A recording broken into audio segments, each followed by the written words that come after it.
So if it's anybody I figured that would have contacted me or wanted to know more, it would have been my brother. Because he saw enough to know this is real.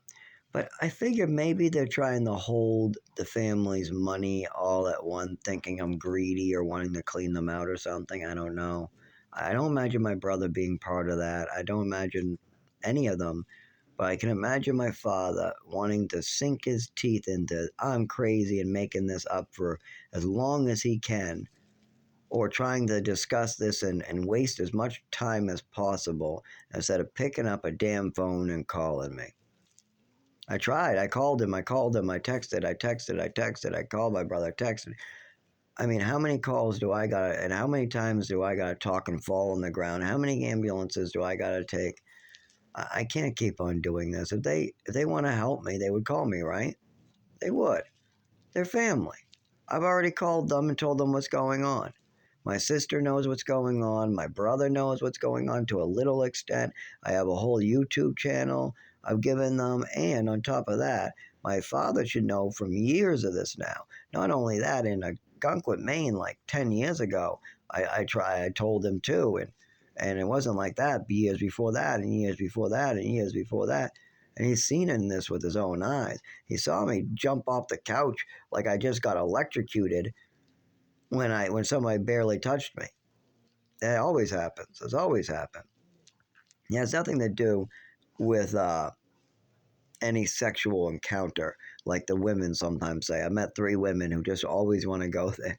No, it's PTSD from physical abuse, but also a neurological condition because it was right from the get go after that overdose. And my mother, I still have PTSD memories from her. Oh my God, I'll never forget her in that evil way. I wish I could have pleasant memories of my mother. She's gone now, right? But because of what she did, I will always remember what she did to me. And there's other people that will always remember her acting crazy, like my nephew.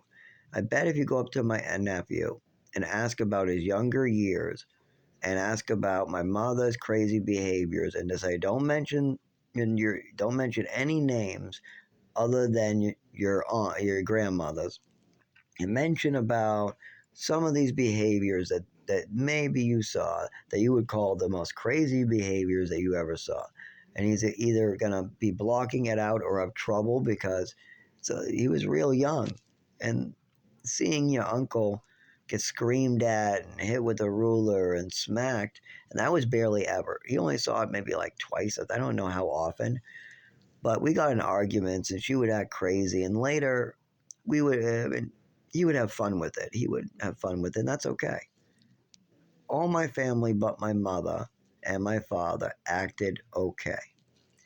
My sister acted fine. The only thing they're really doing is they have not reached out a hand to try to fix the family mistake yet. What Patricia did to me was wrong. It needs to be cleaned up, and there are people out there that can. Now, the main person is my father.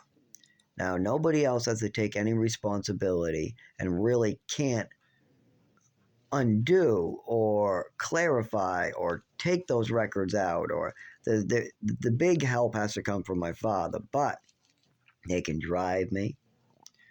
If I lose my apartment, they can drop me off at Florida in the hospital so I can get decent medical care. They can make sure I don't lose everything and have to freeze in the woods by just holding it in their attic. There's a lot. I mean, and all I'm asking is that I get a chance to get medical care from what my mother did to me and what people saw happen to me. I have the medical records too. It's not like there isn't paperwork. There's years of it. If we just drive around, we can compile it. It won't be hard. We just have to go to all the doctors my mother went to, all the hospitals my mother went to. She was completely off the rails. She acted off the rails in front of doctors. I don't have to do anything. We just need to follow her around. Where was she at age 7? Which doctor did she go to? Who did she see? What did she say at Texas? I mean, she was acting completely nuts in front of the DMH worker. My father had an issue with Social Security with the DMH worker, what I had to save him from. These are things are documented, and I don't care about the Social Security. I want to live. I want to live. That's it. And the fact that this is so fucked up to this point and they're still letting it go, oh my God, give me a call. I'll have a hard time getting it, but I'll answer. I'll answer. Might even be hard to get a hold of me if I'm on the ground or in the hospital, but I'll answer. If you want to ask questions, I'll answer them honestly. And if you ask stupid questions, I'll give you stupid answers. Like if you ask, am I on drugs? I'll say, no, are you? You ask stupid questions, you're going to get stupid answers.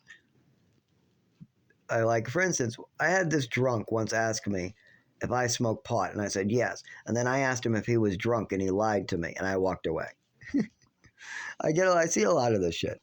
And so if you ask stupid questions, I'm going to give you truthful, stupid answers. Like, yes, I smoke pot. No, I didn't smoke in the last week. Now, how about you? Did you drink in the last 24 hours? No. How about the last 48 hours? Yes. Did you realize that's poison? Yeah. Okay. How do you like my stupid questions? No? Okay. Stupid questions. But I'll answer them honestly. A lot of people, do you drink? Are you a drunk? No. I'm not so sure that's an honest answer. I am a junkie and an alcoholic and a drunk, but I've been sober for 8 years. And they call that sobriety. I will always be an addict. I'll always need help with my nervous system, and I will always be in pain. But I will never, ever let that get in the way of me getting help for other children that this happened to. Because if I go back to doing drugs and they have an excuse, No more excuses. No, it's time for me to die or fix this or help others. I don't see what's so hard about other people driving or walking or running or working. I just don't see what is so motherfucking hard about people doing their jobs or even being care about another human being. I see it all the time. And the worst part is that while I'm shaking, seizing, or can't move, I can still hear all the bullshit around me. I just can't respond. I can't talk right. I seem like I'm a mess, shaking in pain. I'm crying and tearing up, and they think it's a mental illness when really it's extreme pain.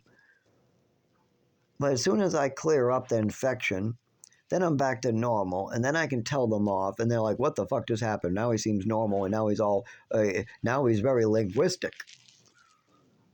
Yeah, I can be very linguistic up your ass too.